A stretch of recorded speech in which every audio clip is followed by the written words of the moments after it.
reavivados pela sua palavra, com o pastor Ronaldo de Oliveira.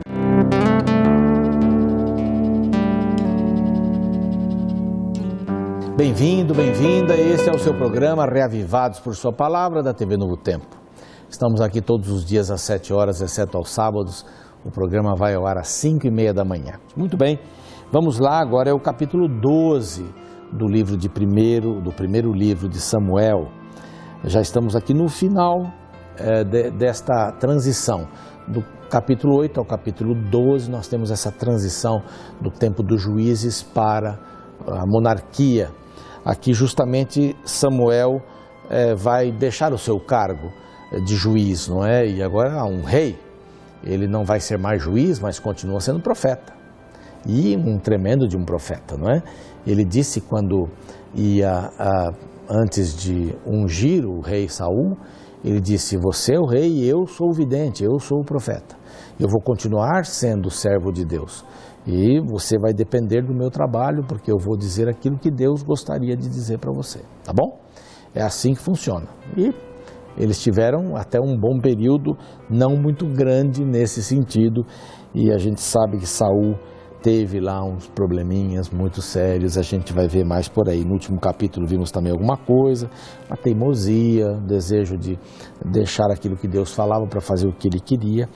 Mas então ele faz um discurso para todo Israel, não é? Ele disse que vocês é que quiseram constituir um rei, não é? Agora, verso 2, agora pois, eis que tendes o rei à vossa frente, e eu já estou envelhecido, estou cheio de cãs, cabelos brancos, meus filhos estão convosco, o meu procedimento esteve diante de vós, desde a minha mocidade até o dia de hoje.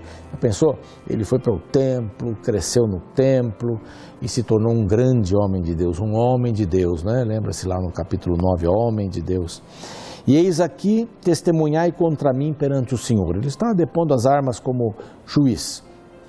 E perante o seu ungido, de quem, e agora ele começa a fazer umas perguntas corajosas, de quem tomei o boi? De quem tomei o jumento? A quem defraudei? Se fosse nos dias de hoje, assim, de quem tirei a camaro, não é?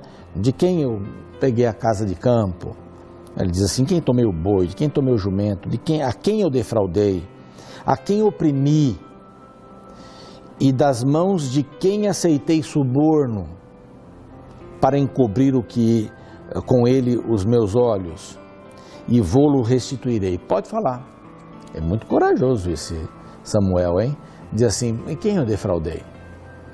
Quem que eu facilitei as coisas, né? Para quem eu facilitei as coisas porque recebi um suborno? Isso daqui são perguntas muito fortes de alguém que tinha muita coragem. De um homem de Deus, Bom, então responderam: em nada nos defraudaste, nem nos oprimiste, no verso 4 agora, nem tomaste coisa alguma das mãos de ninguém. E ele diz: o Senhor é minha testemunha. Então eu não sou esse tipo de gente. Ele era o homem de Deus. Eu gosto dessa expressão, viu? Gosto e gostaria de merecê-la. Deus é maravilhoso, né? Então, ele lhes disse: o Senhor é testemunha contra vós outros e o ungido, o rei e vocês, não é? Hoje, vocês são testemunhas, que eu não tenho achado nada nas minhas mãos estão limpas, né? E Deus é testemunha também. Então aqui ele começa a falar sobre algumas coisas que Deus é testemunha da história do povo de Israel. Ele cita alguns momentos. O verso 8 ele diz assim: havendo entrado Jacó no Egito, né? Lembra, 70 pessoas da família de Jacó entraram no Egito e lá foram protegidas por um tempo e depois foram perseguidas e escravizadas, né? Mas clamaram vossos pais ao Senhor, não é? E o Senhor enviou Arão e Moisés para os tirar do Egito e para que vocês viessem para esse lugar. Porém esqueceram-se do Senhor seu Deus, e então os entregou nas mãos de Sísera. Lembram-se da história de Sísera? Os filisteus, nas mãos dos moabitas de Moabe, que pelejaram contra eles. Então vocês se desviaram de Deus, vocês acabaram tendo uma consequência. E essa é a consequência do livro de Juízes, né? Um ioiô. Se afastam de Deus, vão para debaixo de um povo desses. Aí vem um juiz, resgata, e enquanto o juiz vive, ficam bem. O juiz morre, novamente, esse é o povo de Israel aqui nesse tempo, né? E clamaram ao Senhor, né? Porque estavam debaixo de Moabe, filisteus e tal. Pecamos, pois, deixamos o Senhor e servimos a Baalins e a Astarotes. Agora, pois, livra-nos das mãos dos nossos inimigos e te serviremos. Então o Senhor mandou Jerubaal, não é?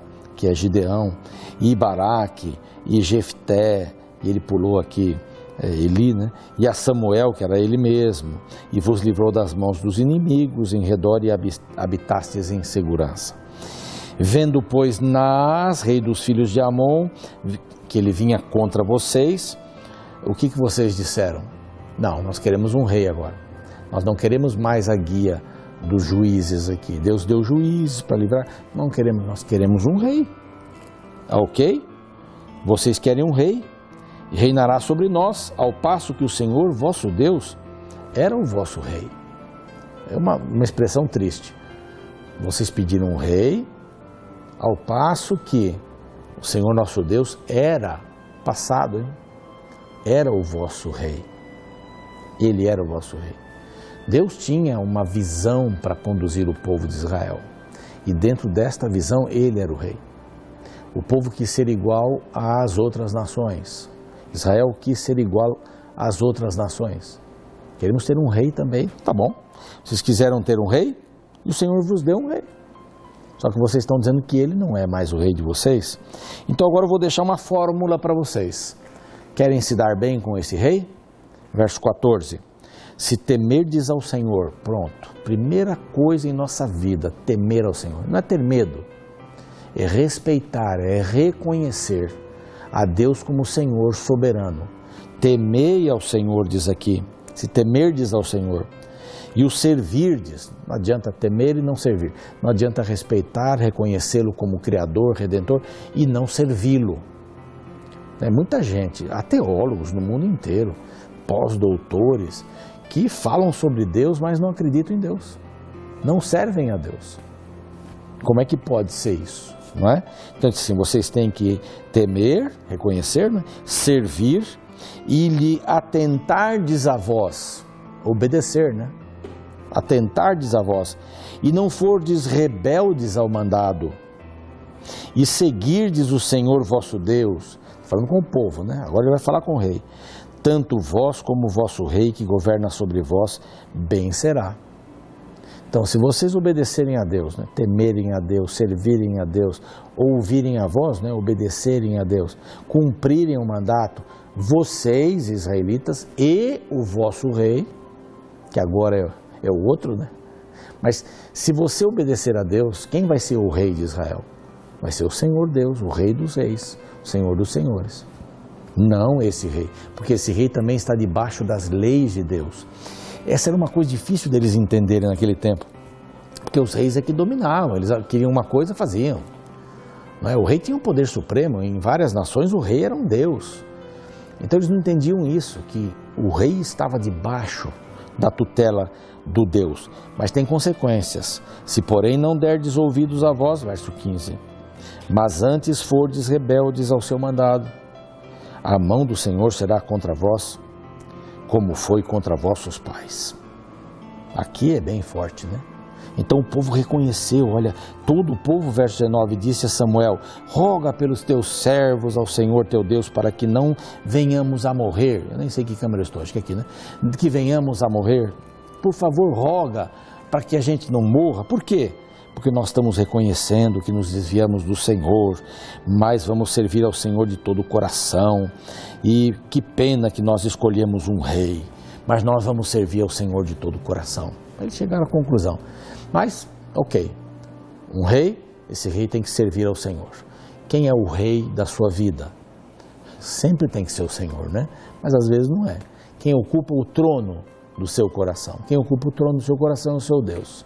Pode ser você, alguma coisa, um prazer, dinheiro, poder, mas ali é o lugar de Deus. O nosso coração tem um vazio tão grande, mas tão grande que só Deus cabe ali. e a gente se sente satisfeito só quando Deus estiver ali no nosso coração. Vamos orar? Pai bondoso, terminando esse programa, nós queremos permitir que o Senhor entre em nosso coração e seja o Rei da nossa vida, seja o primeiro, para que possamos andar nos Teus caminhos e fazer a Tua vontade, em nome de Jesus. Amém. Muito obrigado por hoje, um grande abraço, até o nosso próximo programa.